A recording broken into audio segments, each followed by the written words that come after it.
सोचिए, एक ऐसी दुनिया जहां वर्चुअल ऑफिसेज हैं, वर्चुअल दुकानें हैं और वर्चुअल कॉन्सर्ट्स भी। और सबसे बड़ी बात, लोग वहां असली पैसा खर्च कर रहे हैं। नहीं नहीं, ये कोई साइंस फिक्शन फिल्म नहीं है। ये आज की सच्चाई है जो अभी इसी वक्त हो रहा है। आज हम मेटावर्स के असली और प्रैक्टिकल इस्तेमाल को सबूतों के साथ देखने वाले हैं।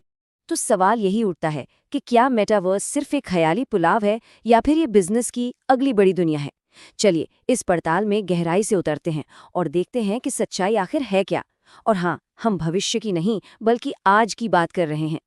और इस पड़ताल की शुरुआत करने के लिए जरा इस नंबर पे नजर डालिए, $22 मिलियन। जी हाँ, ये मेटावर्स में सिर्फ कुछ ही घंटों में कमाया गया असली पैसा है। मतलब साफ है, हम सिर्फ किसी गेम की नहीं बल्कि एक असली इकोनॉमी की बात कर रहे हैं। ठीक है, तो चलिए अब इस सारी हाइप से आगे बढ़ते हैं और समझते हैं कि आखिर ये सब है क्या। तो ये मेटावर्स है क्या?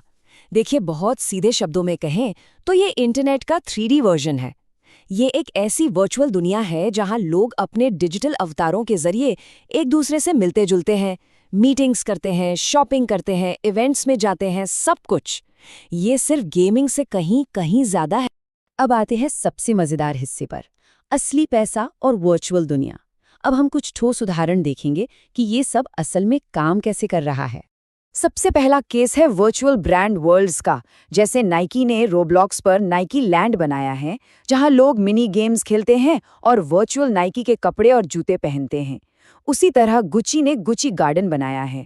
और पता है, ये जो वर्चुअल आइटम्स है ना, इन्हें अक्सर NFTs यानी नॉन फंजिबल टोकन्स की तरह बेचा जाता है। इसका सीधा मतलब है कि खरीदने वाले को उस डिजिटल आइटम का असली मालिकाना हक मिलता है, जिसे वो चाहे तो रख सकता है या फिर आगे बेच भी सकता है। और जरा इस नंबर को देखिए, ये सच में कमाल है। गुची गार्डन को सिर्फ अपने पहले महीने में 20 मिलियन से भी ज्यादा विजिट्स मिले। इससे अंदाजा लगाया जा सकता है कि वर्चुअल दुनिया में लोगों की दिलचस्पी किस लेवल पे है। अगला इस्तेमाल है वर्चुअल शोरूम्स का। Hyundai ने रोब्लॉक्स पर अपना मोबिलिटी एडवेंचर लॉन्च किया है। लेकिन बात सिर्फ इंटरनेशनल ब्रांड्स तक ही नहीं रुकी है। टाटा मोटर्स, हीरो मोटोकॉर्प और बजाज ऑटो जैसी बड़ी भारतीय कंपनियां भी इस रेस में शामिल हो चुकी हैं और अपने वर्चुअल शोरूम बना चुकी हैं। देखिए, वर्चुअल शोरूम के फायदे तो साफ हैं। इनकी पहुंच दुनिया भर में होती है, ये 24/7 खुले रहते हैं और असली शोरूम के मुकाबले इनमें खर्च भी बहुत कम आता है। साथ ही ये कस्टमर्स को एक बिल्कुल नया और इमर्सिव एक्सपीरियंस भी देते हैं। मेटावर्स ने तो एंटरटेनमेंट इंडस्ट्री को भी बदल कर रख दिया है। वर्चुअल कॉन्सर्ट्स और इवेंट्स अब एक आम बात हो गए हैं। आर्टिस्ट अब दुनिया भर के लाखों लोगों तक एक साथ पहुंच सकते हैं। ये सिर्फ एक कॉन्सर्ट नहीं बल्कि एक कम्युनिटी एक्सपीरियंस बन जाता है। और कोका कोला, पेप्सी जैसे ब्रांड्स अपने नए प्रोडक्ट्स को लॉन्च करने के लिए इन्हीं प्लेटफॉर्म्स का इस्तेमाल कर रहे हैं। इसका सबूत चाहिए? फोर्टनाइट गेम में हुए ट्रैविस स्कॉट के कॉन्सर्ट को 12 मिलियन से ज्यादा लोगों ने लाइव देखा था। सोचिए, ये किसी भी असली स्टेडियम की कैपेसिटी से कहीं ज्यादा है। ये वर्चुअल इवेंट्स की असली ताकत दिखाता है।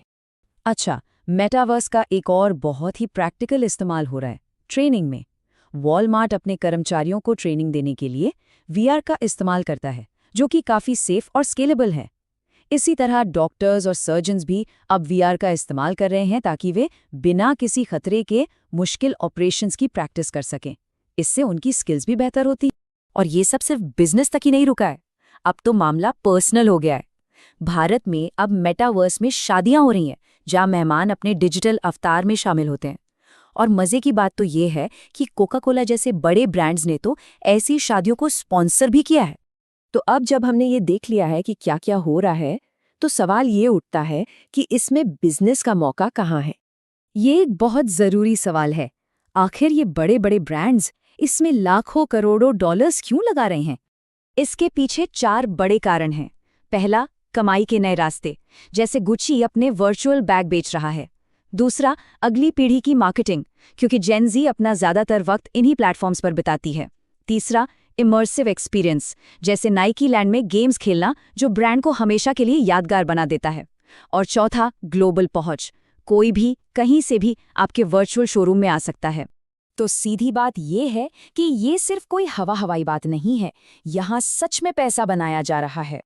तो चलिए अब बात करते हैं उन प्रैक्टिकल सर्विसेज की जिन्हें शुरू किया जा सकता है, जैसे ब्रांड्स के लिए वर्चुअल स्टोर और शोरूम बनाना, वर्चुअल इवेंट्स मैनेज करना, वीआर ट्रेनिंग मॉड्यूल्स तैयार करना, डिजिटल प्रोडक्ट्स और एनएफटीज डिजाइन करना और यहाँ तक कि अवतार मार्केटिंग भी। सच कहूँ तो ये तो सिर्फ शुरुआत है, यहाँ संभावनाओं का कोई अंत नहीं है। चलिए अब कुछ आम सवालों के जवाब देते हैं और जो बातें हमने सीखी हैं उन्हें और पक्का करते हैं। सबसे पहला और सबसे आम सवाल, क्या ये सच में एक असली बिजनेस है?